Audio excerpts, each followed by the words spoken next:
we're doing it. Okay, good. So I'm going to shoot a little video here of some exercises that should be helpful for back problems.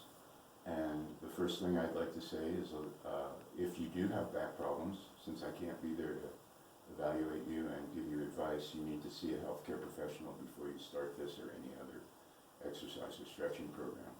That said, use common sense and these should help you out. So a few other principles. First is what I call the no pain rule, which means if anything that you're doing is giving you any pain or discomfort, stop it immediately and don't do it. Use common sense. The second is what I call the 70% rule, which means rather than, as we usually do in the United States, going to 100% and pushing just as hard as you can, go to about 70% of your capacity, 2/3 of what you think you can do on each exercise. Don't force anything.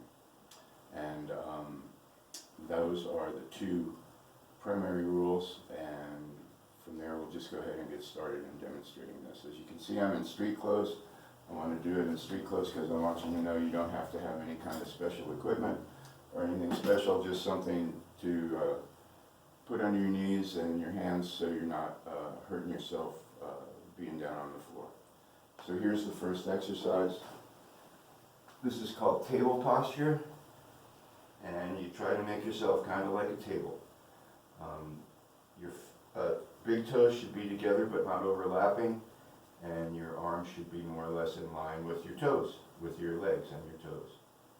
And from here you can do a little variation on this. You can turn your head and bring your hip in, and the same thing to the other side.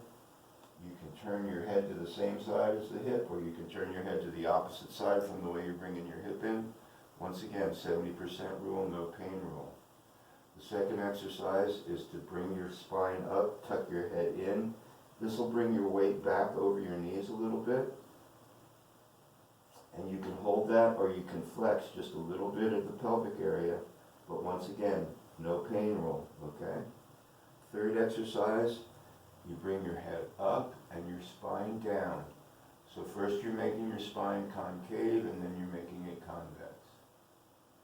Okay, and once again, you can just gently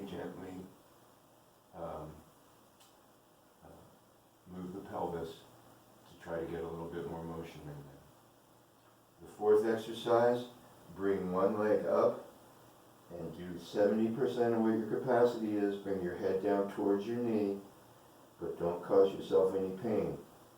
If you have to rest your foot on the floor, that's okay. If you can bring the toe up, that's a little bit better. The fifth exercise, you'll extend the leg out and up.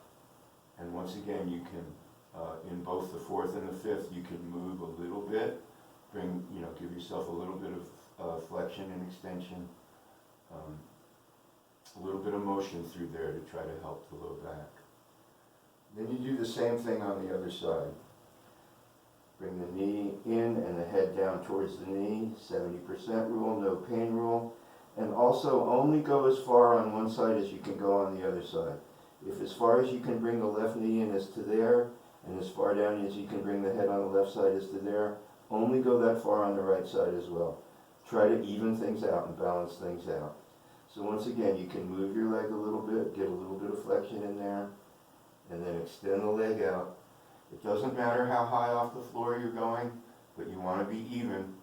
As far as you can raise the right leg is as high as you want to raise the left leg. And you can give that a little bit of motion as well. Okay, then we're going to repeat the first two, or the second and third rather. You bring the head, the chin to the chest, and arch your spine up. And you can give a little bit of motion through the pelvis there to get that moving. Or not. If you just prefer to hold it, that's fine as well. There's no one right way except to not hurt yourself. Then once more, drop the spine down, bring the head up, stretch through your neck. When you're doing this and you bring your head back, you don't want to compress through your neck. Okay? If you're feeling any tension or pain in the neck, just lighten it up a little bit. Try to extend the head all the way out from the shoulders, and then bring it up, but not crunching. Okay, you don't want to crunch. And then back to table posture. And once again, if you choose to do so, you can turn your head and bring your hip in a little bit. Turn your head and bring your hip in a little bit. Look to the opposite side as you bring your hip in. Look to the opposite side as you bring the other hip in. And then back to table posture. And that's it. So I hope these exercises are helpful for you. And please take it easy on yourself.